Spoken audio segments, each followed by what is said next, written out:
Hi everyone, how are you doing today? I hope that it's going well. I'm winding down on Sunday night after studying, taking 10 minutes off as a break. And today's title is Why One Comment Can Make or Break Your Day. This is a very important topic to me because I somehow see that one comment really affects me. I know for some people out there, they don't really care about other people's comment. Kudos for you guys. I envy you. Somehow, when you have like, for me, I have a lot of like emotional kind of gauge with people. So I think that does open that part of frailty where I am affected by people's comments. So something interesting happened to me the other day. We're in a group and we're just in a group, like everybody talking, and I heard somebody kind of like not far away from me talking about me.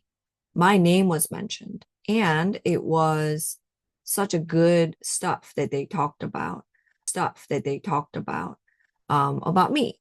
They were saying, "Oh yeah, Miss Julie is so, she could do so much with juggling many things and all that." The content wasn't clear, but my point is, when that was said, my ear just had a supernatural power to hear what that person was saying. And when I heard the gist of the content that person was talking about me, really complimenting me, it really lifted up my mood. Like it really made me feel not proud, but that really feels good. And I went home that day and then I was telling my husband, yeah, I heard about somebody talking about me like that. And before going to bed, I was like thinking, why does that have so much power over me? Like one comment.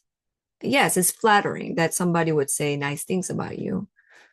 But I just felt that it was just having too much power over me because I seen myself in my life when somebody talks bad about me, it has equal opposite effect. Like I heard from somebody, oh yeah, like Julie, like I heard about this from somebody and this is what that person said. And that would really ruin my day. One time that happened to me, I couldn't sleep well for 3 nights. I know some of you might think, oh, that's so dramatic. You're so sensitive. And I think I am. I'm learning to not be too sensitive. But at that state, I just felt like, it wasn't fair, um, how could she say that and all that? She doesn't know anything. My usual narrative all the time when somebody says bad things about me. So this type of thing is very common and very familiar to me. It's a familiar territory to me. So I was kind of like learning about our brain activities. And since I'm in nursing school, I do get to see some stuff about, science and stuff. It's really cool. And one of the thing is when you hear like a comment, a really nice comment about you from somebody else, it actually activates this brain part of your brain and it creates dopamine. Probably many of you know what this is because nowadays YouTube says a lot about dopamine. And this dopamine actually gives you instant lift and motivation. And then this positive feedback activates this VMPFC, and then it actually boosts your self-worth.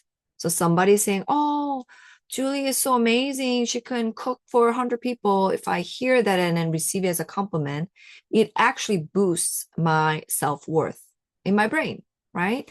And then this compliment boosts the prefrontal cortex, which is like the part of the brain, and then it makes you to do better focus, better learning, and then you have better emotional stability. So literally praise, like a lot of people making positive comment about you will literally lift your brain. No wonder we would like people to talk good things about me, right? We want to hear about that. But when you hear a criticism, something interesting thing happens to your brain, it actually activates the pain part of your brain. So you're actually physically lighting up the part of your brain that feels pain. I'm like, duh. I'm like, no wonder. I actually know that. But that pain, when it lights up in your brain, what happens is it activates like a whole system for stress. And then it actually makes your body go into cortisol spike. So you will get tense and you will breathe faster or your mood will shift. So these two things by words, just a comment of somebody that either you know or you don't know. Usually it affects more if it's somebody that you know well. If your friend tells you, oh, you're very insensitive, it will affect you more. If your husband tells you something that you, I don't know, you're a very messy person, then it will affect you more because that's not really nice thing to say, right? But here's a very important thing. I actually researched it like just a non-religious science articles, and it actually says we are designed, the scientists say our brain is designed we're not designed to create our identity alone. We are not designed to create our identity alone. You can't actually. So what that means is we are wired to receive it from somebody else. How funny is that? God created us that our identity, it cannot be created by our own doing. It actually has to be reflected by someone else. So that's like a mirror. It's like you cannot see yourself on your own with your two eyes, right? So you need a mirror to reflect what you look like. That's what comments do. You have to look for other people to give you comment, either positive, right? We're looking for positive comments. It says you're valuable, you matter, you belong. All these words that we long for to hear from other people is embedded in us. The problem is when we receive from people, even people from who we love, that that mirror sometimes is not stable. My kids could say, Mom, you're the best mom ever. But when their mood is down or they're not having a good day, they could also say you're the worst mom ever. So if you are depending your identity on what your kids say about you, it's very unstable. And other people's mood becomes our worth or their wounds that you might not even know what kind of wounds that might they have, and they will make a comment about you, and that will affect our reflection. And you will start to think, oh, okay, what they say might be accurate about me. Oh, but it's not true. It's just because the mirror that you're looking at is very unstable, and understandably so, because sometimes I am gracious to other people. I make comments that are very gracious. But sometimes if I'm tired or cranky, and if I am not aware of how stressed I am, I make very mean comments at times, usually to my kids. I'm very cordial to other people, but kids know the real side of me and my husband too. So that is fair to say that, oh, it's not good to depend on unsteady mirror for people to show it to us. So today's verse that I want to read to you guys is 2 Corinthians 3:18.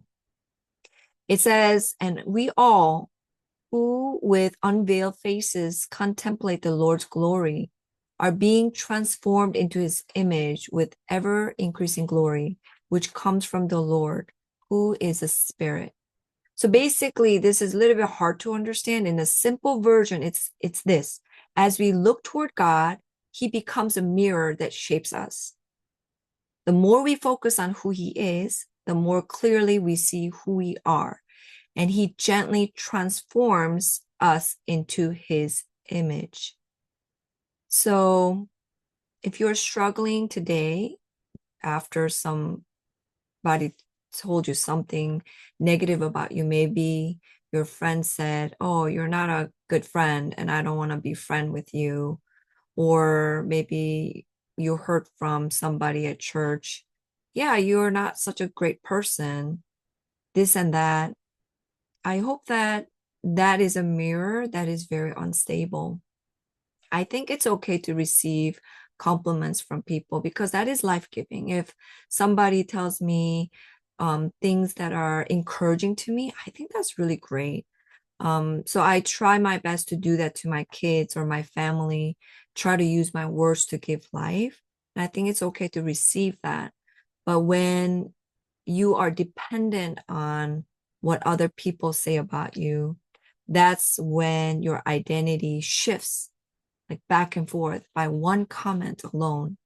And I think that's really tiring way to live because one day you're going to have such a great day, and then the other day you're going to have very bad day just based on what other people say. And life is too short to live that way. And I think God designed this special design in us so that we look to him because he is so stable. He will not say one thing about you today and then he will say something about you tomorrow. In fact, he is timeless, so he's not bound by time. So he already knows your whole life in front of him, right? It's mind-boggling to me because like I'm only seeing the present or maybe the past, but God is not bound by time. So he sees your whole life with all the mistakes, all the gunk, all the glory, everything in it, and he doesn't change. His view about you doesn't change, and his heart towards you don't change, doesn't change. So that really encouraged me when I want to rely on people's compliments or criticism. So this is a gentle blessing that I want to read for you today. Um, I bless you with freedom from every voice that made you question your worth. May the heavy words you've been carrying slowly fall away. May you begin to sense how God looks at you, steady, warm, unchanging. May his gaze become a safe mirror for your identity, and may his love come to you gently in a way your heart can actually receive. Amen. I hope that you have a great day, and then until we meet again,